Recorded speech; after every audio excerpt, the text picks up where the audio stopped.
Welcome. I'm Julie Bacon, and you're listening to the Mindset Coaching for Handlers podcast, a podcast for dog handlers who are on a mission to achieve big goals.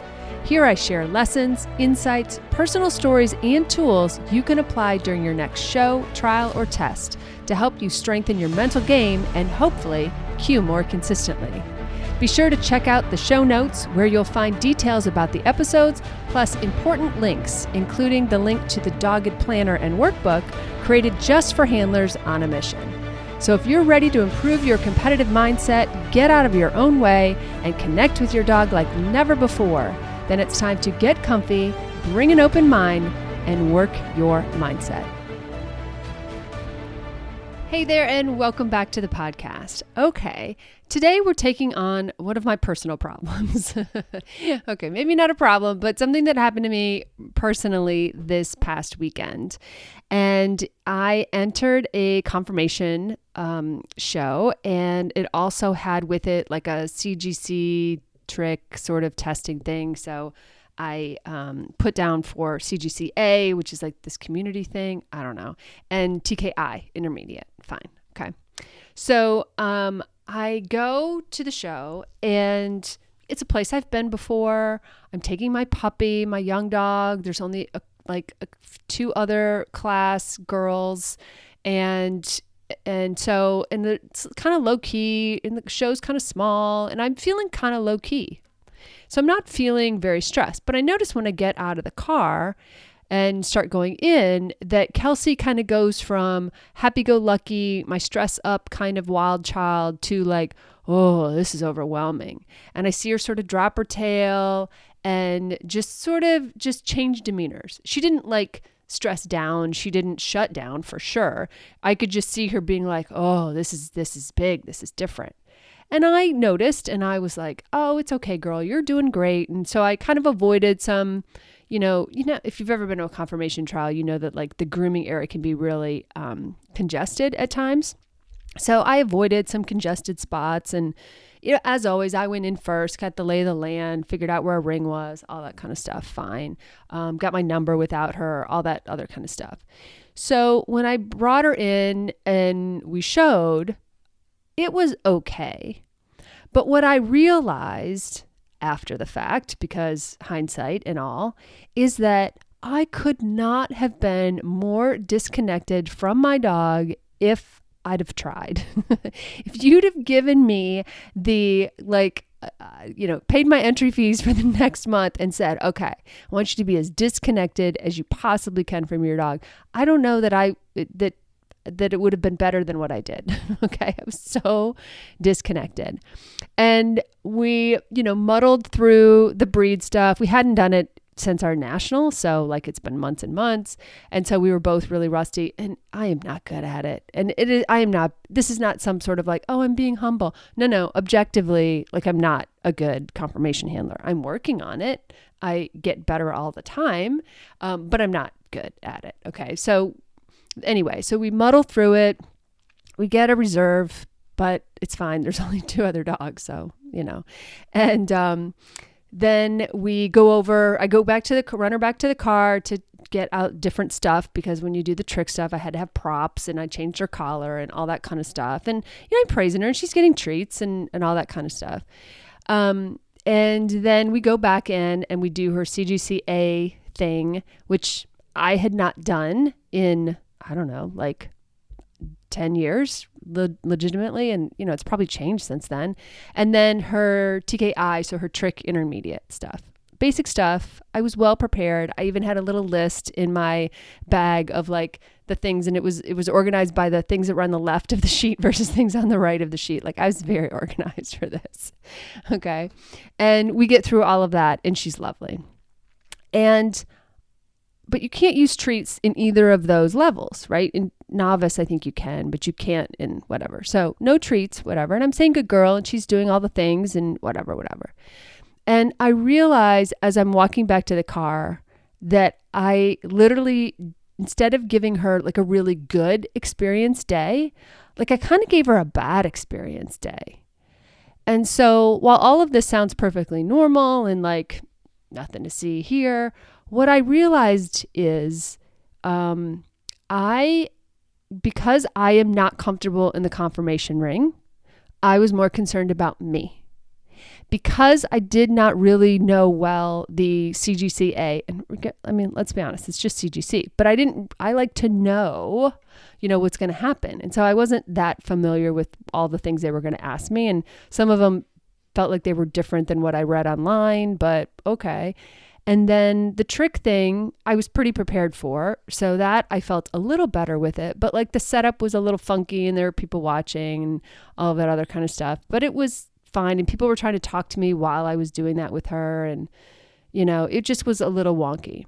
And I realized that when I don't feel comfortable, when I am not prepared or don't feel prepared, and I don't have to be nervous. Remember, I wasn't nervous for any of these things, but I am admittedly, right, not the best confirmation handler. So therefore, I am not confident in that ring. I was not confident or felt really prepared for the CGCA thing, even though I know that she could do it and she did it very easily. It was because I didn't know what was going to happen very well. And then the trick thing, I was kind of okay, but they sort of lumped those things together in the same ring, one after the other. And so I realized that throughout this morning, I was more worried about me than I was worried about her. And I find that what is a trigger for that for me is not feeling confident or not knowing what's going to happen. And a lot of times these two things can turn into nerves. And I wasn't really, I guess I was nervous. I guess I was nervous to the extent that I didn't know what was going to happen or I didn't feel confident. So I just felt like uneasy. But I didn't feel nervous like I felt it in my body, like when I would get actually nervous for a class, right? It was a little different kind of a feeling. Basically, I didn't feel anything in my body because I was too busy focusing on me to care about anything else. Okay? So, and this all sounds a little bit, maybe innocuous. Geez, that's what I get for trying to use the big words. It sounds, a little bit like no big deal, like no harm done. And true, no harm was done. No harm, no foul. But I was not, because I was tuned into me and worried about me only and worried about what I was doing and what if I was ready and if I was prepared and feeling awkward at different times, I was not checking in with her.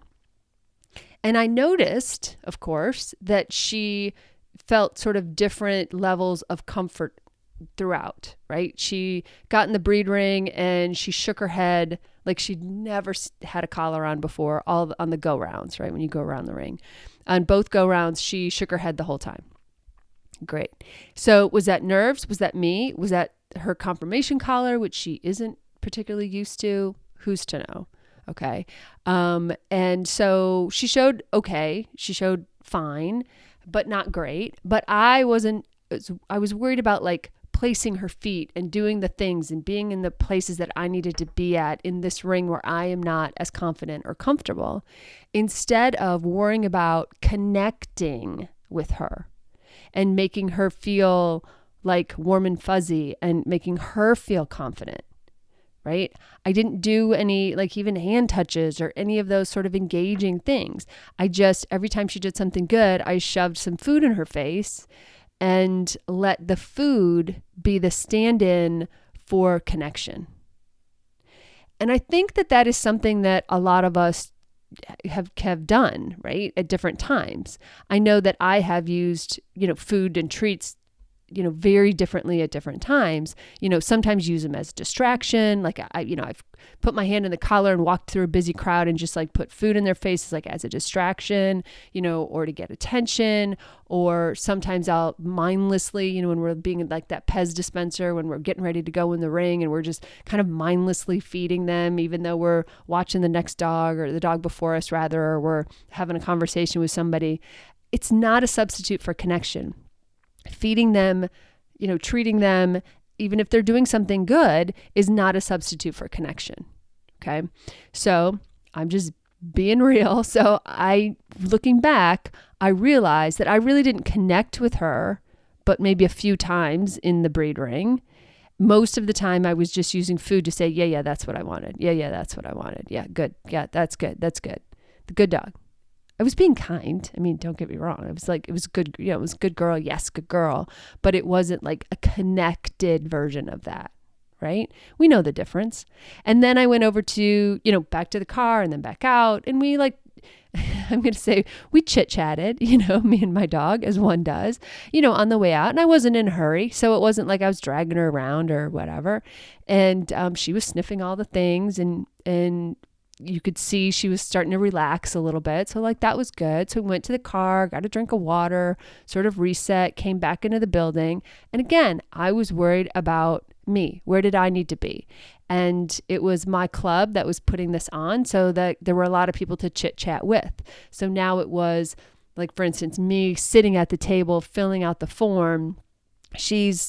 I guess it's on the CGCA. She has to rest comfortably, sit down or whatever. So she's supposed to just hang out while I do this. Well, of course she did that perfectly. Well, good thing, because I wasn't paying attention to her, And so, she sat through that, but people were talking to me in a chit chat way as well as in a testing way as I was getting ready to go and do these things, right? These 10 things or 20 things, I guess, between the two tests. And at the end, she got rewarded and I was very happy and excited and was, petting her and telling her she was a good girl throughout. But I could see in her face during those two tests that she was looking at me like, this is weird. And she wasn't upset. She wasn't shutting down. She was doing everything perfectly. But she was looking at me like, am I doing this right? Should I be getting a treat? You seem kind of distracted. Like, what's going on? And in my mind, I'm like, let's just get through it. Let's just bang through it. Let's just get to the other side. Very outcome, right? Not very demure, not very mindful, very outcome oriented and thinking all about me and all about what was going on in my head. Right. And so, we got, loaded her in the car. Everything's good. Lots of good girls, picture, sent to the breeders, and my co-owner, all of that celebration and drive home. And then I came home and she passed out and I mowed the lawn. And these are mow the lawn thoughts because one has when you're out there just quietly with it's not quiet, but when you're out there, with your own thoughts. And I just realized that I just was not connected. And in the times that I was rewarding her, with my voice, yes, but mostly it was then after she was done and she was allowed to have treats for the test, but of course in the ring for confirmation, that I was using food as sort of a surrogate for my connection. And I just kind of had like an aha moment and thought I would come in the house and record this and have a chat about it. Okay. All right. So let's figure out what to do about it right after this. Quick question. Do you ever wish you had more mindset help? Well, the Q membership was created just for that reason. Every month we pick a topic and then we have 4 lessons, which are kind of like these podcasts that we dive deeper into. And so if you are ready for more, you're ready for more mindset work, think about joining the Q membership. Annual members get a free coaching session, but you can also choose the monthly option as well. Go to theqcoach.com to learn more. Let's get back to the episode. And we're back. Okay. So connection is something that everybody wants, right? So often when clients, especially when I'm doing coaching calls, clients will tell me, if I ask them what their, process goals for the weekend are, connection is usually in the list somewhere. And whenever someone says connected or connection, I want to feel connected, I always make them, air quotes, define what connection means. Because for some people, some rings, some venues, like connection in the obedience ring, for instance, some of my handlers will say, I just want her to be really connected. I'm like, what does that mean? Well, she's looking at me. Aha. Okay. Well, in agility, I don't want them looking at me, right? But we still want to run connected. And yet connection is maybe a little harder to define, when you're sort of in flow or you've just got that great relationship, everybody's reading everybody kind of thing. And then of course in the breed ring today, right, it probably looked different still. And that, for connection, what do I want that connection to be? that's on me to connect with her. Our dogs are always trying to connect with us. They are. So when we're not getting that connection, it's us needing to reach out to them, and potentially in a different way, right? Maybe we're not connecting in the way they want, maybe they're looking for something different. So with that, we have to define what connection would look like. So right now for me, I'm going back through my day, and this is something I strongly encourage all of us to do, especially if you've had like either a bad day or like me, I kind of just had a weird day. It wasn't bad, it wasn't good. It just was kind of a weird day. I'm going back through my day and I'm rewriting it. And I think this is a really good exercise for everybody to do because, well, how did you want it to go? If it didn't quite go the way you wanted, whether you made a big error and you're really kicking yourself about it, or like me, you just kind of had an aha moment out of the day and you know that you could do better, somewhere in between, what have you, go back, and whether you journal it or you ride around on the lawnmower for a couple hours, go back and rewrite your day. Well, how did you want it to go? Like, what would have been a better experience for both of us, a connected experience in the confirmation ring? What would that have looked like? Interesting, right? Probably would have been a little more games, a little more relaxed on both of our parts. Me connecting with her, not just with shoving food in her face, but like me like connecting with her and having her do a couple tricks or something so that we're engaging each other and that she's connecting and she's understanding that like, oh no, it's fun to go in the ring together. Because today I think we went in these rings not so much together, but like at the same time. You know what I mean? Because I don't know that we were really a team today. So if I were to rewrite that, this is how I would rewrite it. And so I would like go through my head, and I won't bore you with it, but like literally rewrite it in your head and see yourself going in the ring and taking the dogs around and setting them up and connecting and the wait times in between and so on and so forth, and replay that, right? Replay that, rewrite it. Because I think so often when we make a mistake on course, in whatever ring, we want so bad to have a do-over. I mean, really, at its core, we just wish there was a magic wand and we could run in there and just have a do-over, and just because we know what we would do better. Well, I think that that's a really informative thing when we are working on our mindset, because, okay, you want to do over, what would you do differently? How do you want to see this playing out?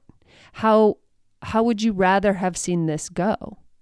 And when we take the time to replay in our heads how we want it to go, we can start to see it happening. And remember, our minds don't see the difference between a memory and a really good visualization. Good visualization meaning like you feel like the emotion around it. You can feel that connection. You can feel the flow. You feel how it should go. So we can practice things through, the practice is actually called revision. We can practice our mindset through this process of revision and revising how the day went.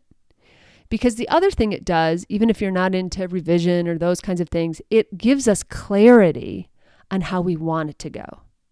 Because sometimes we're a little bit mousy about like how we want it to go. Like if you'd have asked me this morning how I wanted the day to go, I probably would have been like, I just wanted to have a good experience. I probably would have like hemmed and hawed, right? Whereas now I'm like, oh, I know what I want to get out. Like, so luckily I realize I'm saying today, and it's not today anymore whenever you're listening. But so this is a Saturday morning that this all happened. And of course, came home, mowed the lawn, aha moment, had to record right then, right there, right? Came in the house and recording. Okay. So I'm going back tomorrow, Sunday, which is not Sunday, wherever you are listening to this, because these episodes are dropped on Thursday and I don't know when you listen. So just, there's no such thing as time. So just let's roll with it for a minute, right? So by me doing this revision today on Saturday after the day, I'm going to get renewed clarity, or the clarity maybe I never had, about how exactly I want to hold myself in the ring, and how, more importantly, I want us to be connected, and what does connection look like in a confirmation ring. in a ring where I am not as comfortable, where I am not as confident, where I really have to pay attention because I'm always doing the wrong thing or not doing the thing I'm supposed to be doing. Okay. So that's really important. So it's not only revising the day for me from like a visualization standpoint, but it's also giving me the clarity to go back in the ring the next time, which in this case is tomorrow. Okay. So I'm not doing more CGCing or tricking or any of that tomorrow. But again, I'm going to revise it still in my head of like how I wanted it to go, how it should go, so that the next time I'm in that situation, I know better and do better. Right? So I think this is sort of an interesting just moment, and that's why I wanted to share it, because I think that connection, and more importantly, disconnection, can look a lot of different ways. Like somebody watching us today would not have said I was disconnected with my dog. I was talking to her, we were interacting, we were doing things, but I know that I was all in my head today. I was in my own head, in my own little world. And when we do that, the other thing that can happen, and if this would have been a higher stakes day, if you will, I probably would have been very nervous, right? Because I didn't feel prepared. I didn't feel connected. I didn't feel confident. And so those kinds of things can really trigger us. So disconnection, my aha for the day, can look like a lot of different things and can be very subtle. But when we feel disconnected, or when we're rushing to get to the end of whatever this is, that's when we make ourselves nervous. We're focused on the outcome. We're, not really fully present and fully in the moment of where we need to be. So we're not really executing as well as we need to be. And so it can really throw us off. And most importantly, it throws our dogs off. I know that my puppy today was like, who dis? New phone, who dis? And she was like, she already had her reservations about being in like that kind of environment. And then suddenly I kind of quote, abandon her when we get in the ring and I'm all in my own headspace. She probably was like, oh, is this how it's going to be? Like, I don't know that I love this. Right. And so then what happens is, I had a different dog show up today. Well, did you? Someone looking from the outside, I can say that, she was a little this, a little that. No, she was being a mirror. She was reflecting who showed up in the two-leg version of who showed up today, right? So when we do that, when we say like, it depends on which dog shows up today. Well, maybe, but maybe it depends on which handler shows up today. And today I wasn't my best self. I wasn't putting connection first. I was in my own head.